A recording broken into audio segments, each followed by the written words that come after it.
Hey, this is Dave doing the update, probably the last video dealing with the basement down here at this rental house, but we got the forms popped off here. And you know, I made a mistake. I extended that one a little bit too far in there, but we're just gonna fill that in. And where we did this monopore, you'll get this, see how we have like this lip that's kind of indented, so when the concrete bubbles up a little bit. Once it gets to this point, if you want to clean that up, you're probably going to want to use mortar instead of concrete, because mortar doesn't have any aggregate in it, so you can get it kind of nice and clean. But we can clean that up a little bit. But the edging looks good that we did. Here we have the, I don't want to drop my phone in here, so be careful. But yeah, the water down there, I'm actually surprised there's not as much water. We got a really hard rain yesterday, but only for like 20 minutes. But there's definitely water in there. It's about halfway up on the 4-inch pipe. But we'll just clean this up because we got a little bit of blemish there too. But yeah, that. But more importantly, we got the beam in, and this was actually a pretty big job. This actually had a lot more weight than I anticipated. I knew that it was going to be a lot, but it was to the point where what we did is we bought those stanchion poles from Home Depot. It says they take up to 18,000 pounds.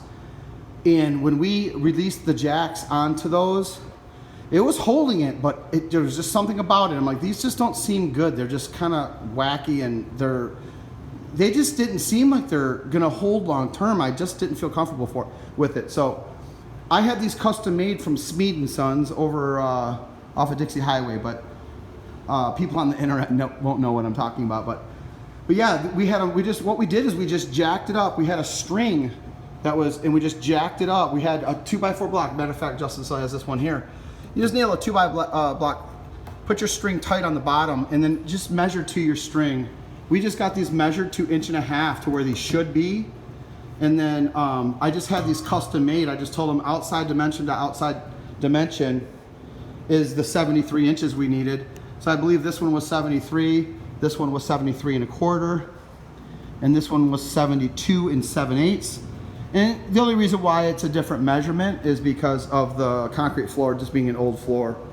And you're always going to have some type of a variance a little bit on concrete. Even if this was poured brand new, you'd probably be off within 1/4 inch. But this one here had so much weight, you can see that we actually put 3 shims in here, which is fine because the shim still covers 100% of the 3.5 pipe.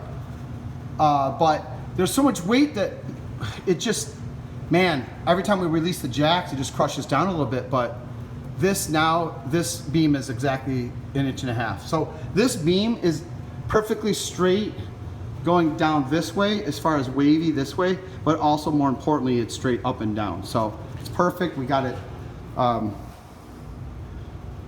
mortared in really good. We had to take out just the 1 block. I know in the other video I said we're probably gonna have to knock out the 3 blocks down here, but it ended up working out pretty good where we only had to take out the 2 because we realized that once this one was out, the beam just kind of came in like sideways and stuck up like that. So yeah, I'm excited about this because, okay, so the stanchion poles at Home Depot came out to $300 with tax. These 3 custom made all the way from Detroit, Michigan, and they send them up into Pontiac, Michigan, cost me $355.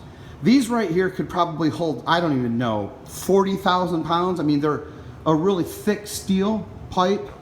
I mean, it's rigid. It's not going anywhere.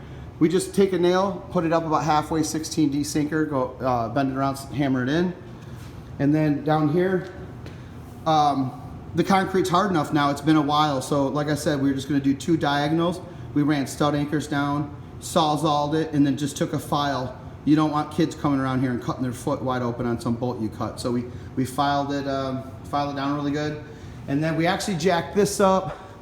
We just used a 4x4 post. I might not even put some angle brackets there because this is also a lot of weight. Look, I'm kicking it hard. It's not moving anywhere. I don't see how that would move. So the staircase itself was sagging a little bit. That's not because we jacked this up. This was just already independently just sagging. And then we realized this old stringer that's kind of rotted out at the bottom was floating off the floor. So we just went ahead and put another stud in here. Nothing fancy. We chipped a little bit of the gypsum board. We'll fix that.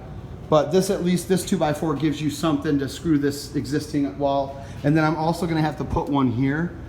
But since we have another vacancy that isn't going to take as much time and resources, now that we have this set, we've already pulled off to another job, already tore out carpeting, already did some mudding at another house. So we're trying to get these knocked out. I got 2 more done, and then I'm back to the new house build. So I'm excited about it. But I just wanted to do an update.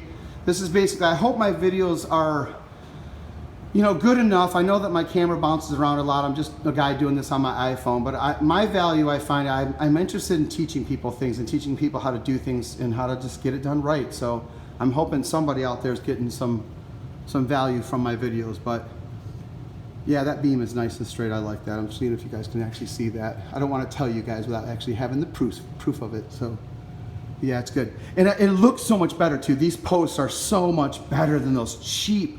Man, I wouldn't spend, now that because I don't do this very often. It's not like I do beams for a living. So it's been a long time since I bought stanchion poles from Home Depot, but man, just the way they look, they're horrible. It's like the 2-section ones that slide up and they have the holes and it's got the threaded rod. No way. So I guess anyone that's still watching this video, if you ever do have to do this, find a good local steel company. Like I got one up by my house called Hill Steel. This one's Smeed & Son. They're all around. You probably got one per city, couple per city.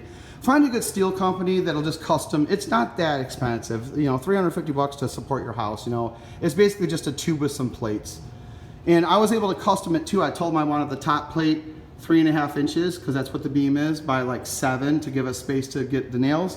And I said you could just make it a little bit beefier on the bottom, make it like 4 or 5 inches by 7. So they just did it, and then they had it done in like 2 or 3 days. So there's not really that much of a lead time on this stuff. So, but yeah, that's it. And we're just glad that we're pulling to another job. And I know that this might be excessive, but we worked so hard on this that I wanted to brand it. So we got Dave, Justin, Luke, Steve, 2023.